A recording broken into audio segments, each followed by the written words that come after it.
usalama katika maeneo yenu.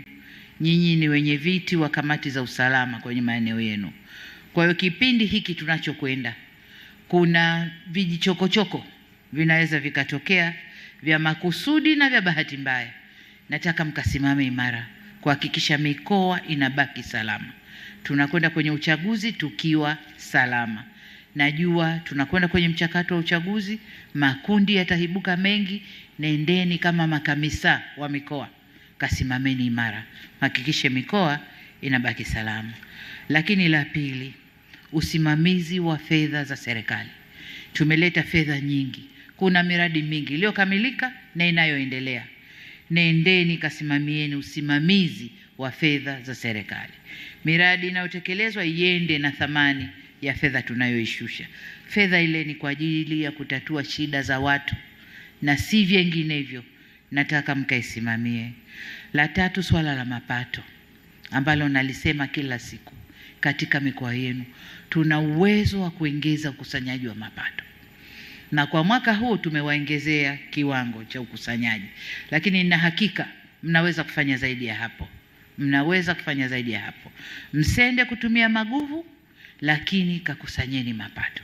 Hakikisheni mifumo iliyowekwa inafanya kazi vizuri, fedha inapatikana. Nadhani mwenendo wa ulimwengu mnauona. Akitoka kuchokozana huyu, anaingia kuchokozana huyu. Akitoka huyu, anaingia huyu. Huko mbele hatujui kinachokuja. Kama kutapanda bei za bidhaa, kutapanda mafuta, kutafanyaje. Wengine wanajivuta katika misaada. Kwa hiyo la maana hapa ni kukusanya ndani kwetu. TRA inafanya vizuri, nataka mikoa ikafanye vizuri. Simamieni halmashauri zikusanye mapato vizuri. La nne, nirudie kusisitiza kwamba twende tukawasikilize wananchi. Kipindi hiki ni cha mchakato kuelekea uchaguzi, lakini mikoa ipo na nyinyi mpo mnaendelea kuwasikiliza wananchi. Lakini kipindi hichi cha uchaguzi kutokuwa bias. Kama wakuu wa mikoa, kasimameni katikati. Shirikianeni na chama, kasimameni katikati, muendeleze mchujo katika uchaguzi unaokuja. Kajishusheni. Jua mkuu wa mkoa ukifanya mabega hivi kama ile mizani ya mahakamani kule, haipendezi. Kwa mkoa unatakiwa uwe down, uwe kwa watu. Ukiwa kwa watu wewe, wakuu wa wilaya watakuwa kwa watu, wakikuoneni nyinyi. Mna dhamana kubwa kuwasimamia wakuu wa wilaya, halmashauri. Nendeni kafanyeni kazi. Katibu Mkuu Agnes Mena, hongera sana na pole. Umefanya kazi nzuri wewe na Mwajuma pale maji. Niliamini wamama wawili kumsukuma na kumsaidia waziri wa maji, na mmefanya vizuri. Na kwa miradi iliyobaki, nahisi katibu mkuu uliyepo na waziri wako mnaweza mkamaliza vizuri na tukafikia lile lengo tulilojiwekea na kupita. Kwa hiyo Agnes, nimekupunguza, nimekurudisha mifugo. Najua mifugo unaijua vizuri sana. Nenda kaisimamie. Shemdoe amefanya kazi nzuri, ameamua kuingia kwenye kinyang'anyiro. Nenda kasimamie pale pale. Kapasimamie. Najua unajua kuna kazi kubwa ya kuendeleza uvuvi lakini na ufugaji. Kama unavyojua tunaangalia sasa masoko ya nje. Na masoko ya nje ni viwango. Kwa nenda kasimamie uzalishaji kwanza, pili viwango. Tuna kazi ya kusimamia bandari ya uvuvi ya Kilwa ambayo almost imefika pahali pazuri. Simamia imalizike. Bandari ile ni mkombozi wetu, kimalizika pana ajira 30,000 pale. Wa vijana wetu wanaweza wakaingia. Lakini la pili, nilipokuwa Simiyu juzi, nilizindua chanjo. Waziri yuko hapa. Mimi na imani na wamama. Huko nyuma wanasema wamama wawili wakikaa kwenye wizara haiendi. Lakini mimi na imani tofauti. Na imani wamama wakikaa pahali, mambo yanakwenda. Kwa wamama wawili nyinyi, hata siku moja msende kutizamana kavaa nini, kasuka nini, hapana. After all, waziri wewe unajifinika wala huoni ulichosuka. Mwenzio tu ndo unajua kwamba ana kalikiti kichwani. Kwa nendeni kachapeni kazi bwana. Kachapeni kazi, tuoneshe kwamba wamama tunafanya kazi tukiamua. Nendeni kachapeni kazi, na watakia kila la kheri. Makatibu tawala wa mikoa tumebadilisha wawili. Ndugu Rashid Mchata yupo, tumempeleka Tanga. Nataka ukachape kazi Tanga. Lakini ndugu Pili, wewe tumekuleta Pwani. Sasa Pwani sio Tanga. Tanga ilikuwa na mabaibu yetu na vipepeo vyetu na nini, mambo wawa. Ingawa Tanga sasa tunaifanya iamke kwa viwanda. Sasa Pwani kuna viwanda vingi sana. Sio mkuu wa mkoa wako kama yupo. Nadhani yuko na shughuli zingine. Pwani, nenda kasimame imara, msaidie mkuu wa mkoa. Pwani mnaweza kukusanya mapato kwa kiwango kikubwa. Lakini Pwani kuna upwani. Nimekutoa Tanga kwenda Pwani sababu wanafanana. Umwinyi ni mwingi. Lakini nenda kasimame, fanya kazi, kusanya mapato, fanya Pwani ipige kazi. Sawa ndugu yangu, nakutakia kila laheri. Vile vile tumeteua makatibu tawala wawili, Bwana Abdul Mhite. Tumekupeleka Dar es Salaam. Nimesha kuona mara moja ukifanya presentation. Nilivutiwa sana nawe katika ile presentation. Najua ukikisimamia kitu unataka kiwe. Dar es Salaam ni jiji la aina hiyo. Dar es Salaam ni jiji kubwa, lakini wamepata mjanja mwenzao Chalamila. Wewe sikuoni ni mjanja kama yeye, lakini combination inaweza ikaenda. Yeye akiwa juu, wewe uko chini, mambo yataenda vizuri. Kwa nenda kasimame, chapa kazi, msaidie mkuu wa mkoa wa Dar es Salaam. Dar es Salaam isimame.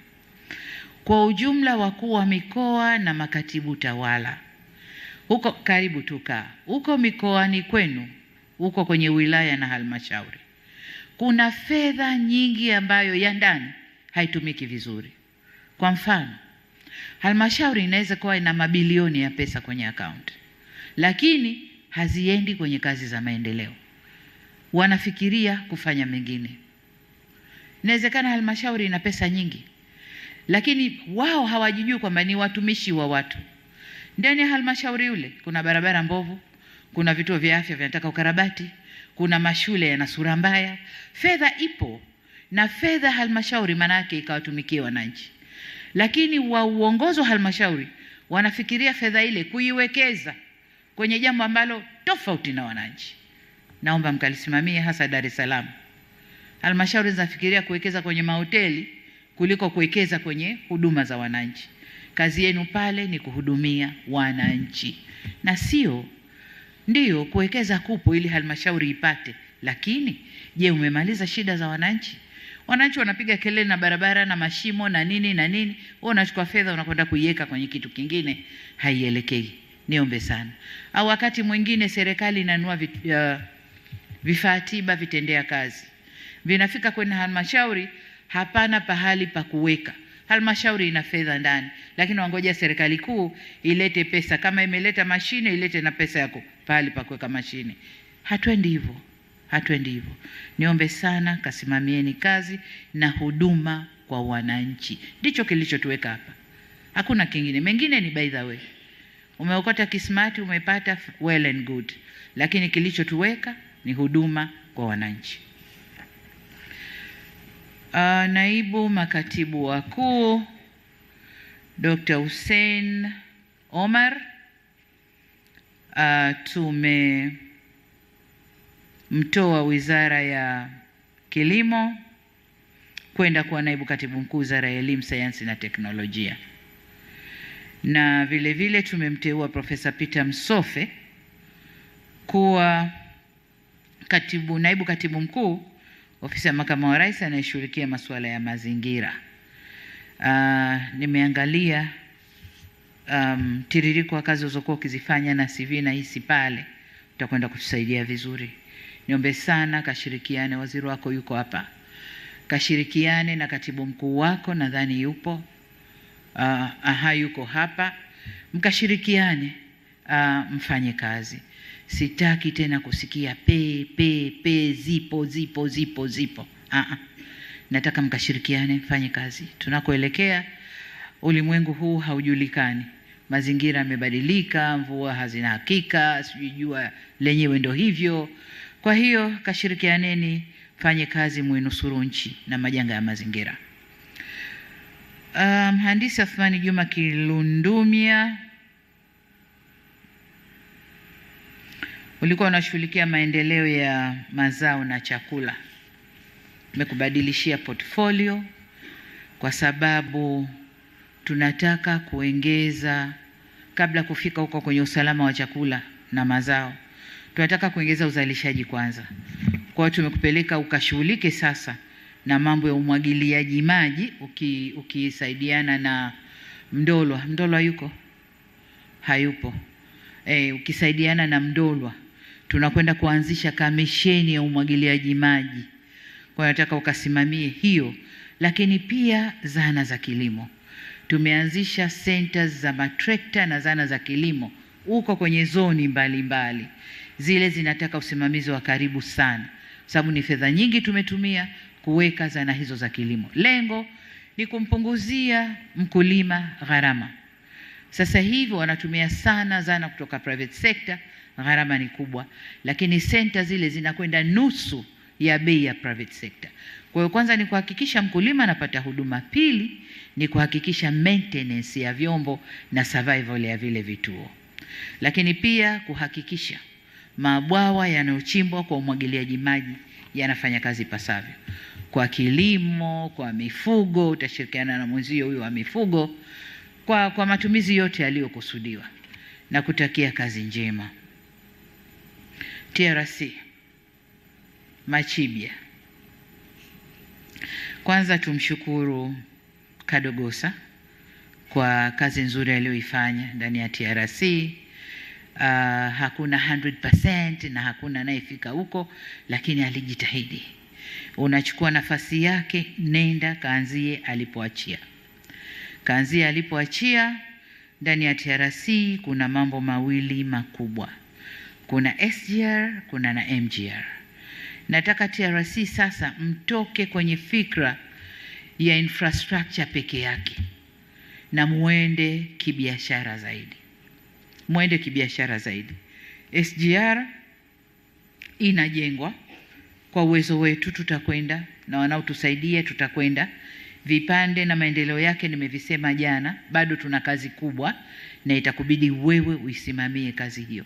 Kazi yangu mimi huku na wenzangu ni kutafuta fedha na kuzishusha kwako ili kazi hiyo iendelee. Tunataka by 2030 kilomita zote 2000 na ziwe zimekamilika.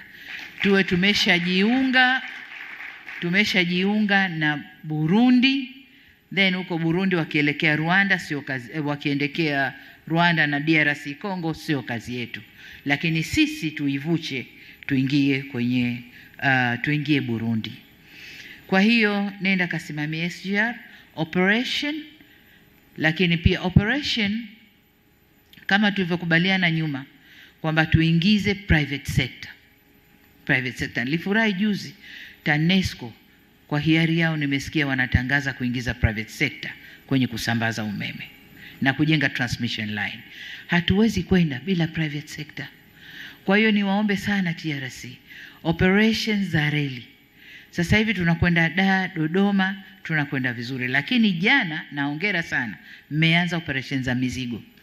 Huwezi kuzisimamia zote. Lazima private sector ingie. Kwa hiyo kaangalie tuingize private sector. Private sector kwenye ujenzi wa infrastructure, lakini pia kwenye operations. Fikirieni kibiashara zaidi. Lakini MGR na yenyewe ni ya siku nyingi, meter gauge railway, ambao lakini ina umuhimu wake. Na umuhimu wake kwa abiria na mizigo pia, na hasa kwa mizigo. Kwa na yenyewe maeneo kadhaa yanataka kukarabatiwa, maeneo mengine yanataka kujengwa upya. Kwa mfano korido ya kaskazini huko inataka ujenzi mpya. Kwa hiyo nenda kasimamie. Lakini vivyo hivyo kuna watu wana interest ya kuunganisha bandari ya Mtwara na bandari ya Mbamba Bay kwa reli. Wasikilizeni Na kama mtu anakuja mwenyewe na fedha yake na mnafanya engineering estimate, hajatupiga kama vile anatuletea gharama kubwa sana, mpeni ajenge. Kwa sababu akesha jenga, imejengwa, ipo Tanzania. Hata tukikerana naye haichukui, tunayo. Atatulipisha pesa yake, tutampa, lakini reli ipo. Kwa anayekuja na pesa yake, mpeni. Zile bla bla sijui za kushindanishwa, sijui tenda, sijui nani, kama wapo wengine wangekuja. Kama hawajaja kaja mmoja, mimi na pesa yangu nipeni reli, lakini nipeni na hiki, kipimeni, mpeni. Ndio maendeleo. Tukistiki na hizo sijui procedures za PPRA, sijui na nini na nini, hatuta move faster. Ulimwengu huu ni lazima tu move faster. Mmesikia jana nimesema IMF wanasema uchumi wa Afrika utakuwa by 2.3. Lakini Tanzania tutakuwa by 6%. Kwa sababu hii ya kwenda faster. Kwa hiyo niwaombe sana kwenye infrastructure twende faster. Na reli ndio kila kitu, na bandari. Reli na bandari ndio kila kitu. Ndio facilitators wa biashara, usafiri na usafirishaji. Logistics ni reli na bandari. Kwa hiyo nenda kasimame. Una security ya nchi yetu, nenda kaisimamie. Haya.